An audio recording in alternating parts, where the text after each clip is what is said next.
Nandigram super speciality হাসপাতালে চিকিৎসায় গাফিলতিতে শিশু মৃত্যুর অভিযোগ। হাসপাতালের বিক্ষোভ দেখালো শিশুর পরিবার। পরিস্থিতি সামাল দিতে গিয়ে বিক্ষোভের মুখে নন্দীগ্রাম থানার পুলিশ। ভেকুটিয়া কুলতলি গ্রামের বাসিন্দা তপন বিজলির 6 মাসের মেয়েকে জ্বর নিয়ে ভর্তি করা হয় বৃহস্পতিবার রাতে ওই হাসপাতালে। ভুল ইনজেকশনের ফলে মৃত্যু হয়েছে এমন অভিযোগ পরিবারের। পরিস্থিতি তবে এখন নিয়ন্ত্রণে।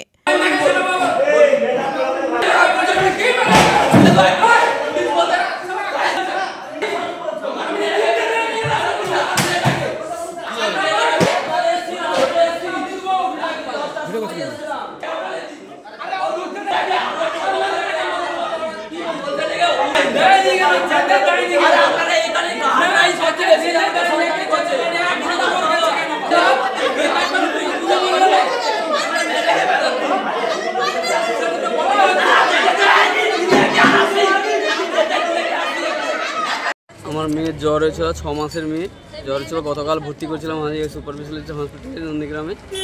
ভর্তি করানোর পরে ব্লাড 12টার সময় ভর্তি করেছি, মানে ইমার্জেন্সিতে ভর্তি করেছিল। ভর্তি করার পর কোনো রিপোর্ট করেনি 12টা রাত্রি 9টা পর্যন্ত।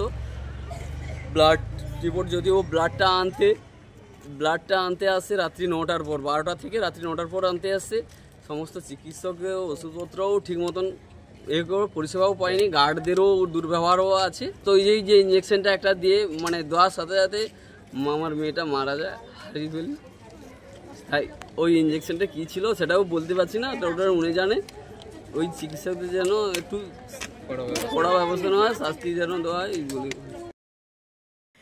রঞ্জন মাইতির রিপোর্ট, খবর BCBS।